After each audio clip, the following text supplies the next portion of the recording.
তুমি যদি মোমো লাভার হও তাহলে আজকের এই রেসিপিটা তোমার জন্য। মোমো বানাবো আজকে, তবে একদম অন্যরকমভাবে, একটু হেলদি ওয়েতে, বলতে পারো হেলদি ভার্সন অফ মোমো। আজকে যে মোমোটা বানাচ্ছি সেটা চিকেন দিয়ে বানাবো, তাই প্রথমেই নিয়ে নিয়েছি এখানে চিকেন কিমা। তোমরা চাইলে এটা ভেজ দিয়েও করতে পারো। তারপর ওর মধ্যে দিয়ে দেবো একদম মিহি করে কুচোনো পেঁয়াজ। বেশ ভালো পরিমাণে পেঁয়াজ দিতে হবে। আর তার সাথে দিয়ে দিচ্ছি একদম মিহি করে কুচানো বাঁধাকপি। বাঁধাকপিটা কিন্তু অপশনাল, তোমরা না চাইলে না দিতে পারো, তবে এই সুযোগে একটু বাচ্চাদেরকে সবজি খাওয়ানো যায়, তাই বাঁধাকপি, গাজর এগুলো মিস করো না, দিয়ে দিও। তারপর এর মধ্যে দিয়ে দিচ্ছি আমি একটু গাজর গ্রেট করে নেওয়া।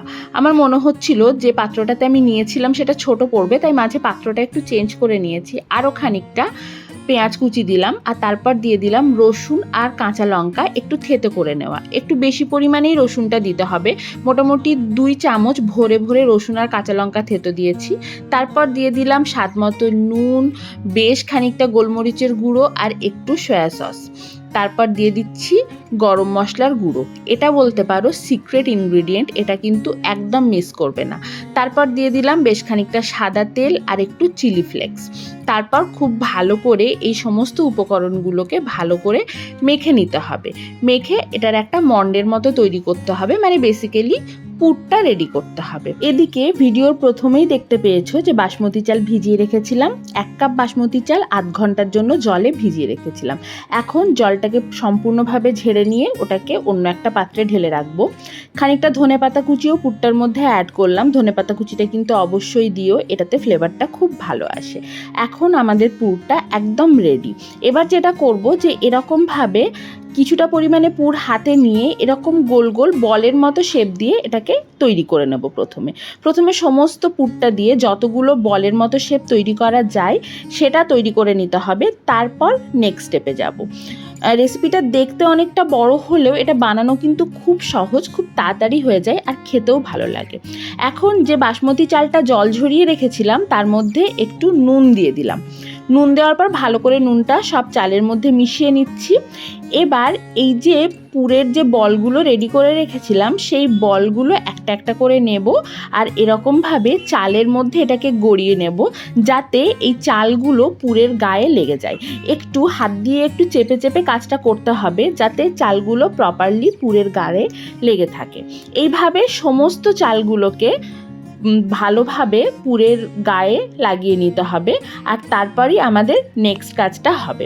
নেক্সট কাজ হচ্ছে কি, সেটা হচ্ছে স্টিম করা। যেহেতু মোমো তাই স্টিম তো করতেই হবে। দেখো ঠিক এরকমভাবে আমি একটু হাতে চাপ দিয়ে দিয়ে ভালোভাবে চালগুলোকে পুরের গায়ে লাগিয়ে নিচ্ছি। এরপর স্টিমারের মধ্যে হাতে একটু তেল নিয়ে সেই তেলটা ভালো করে মাখিয়ে দিলাম যাতে যখন আমি এই বলগুলোকে স্টিমারের মধ্যে বসাবো ওগুলো যেন স্টিমারের গায়ে আটকে না যায়।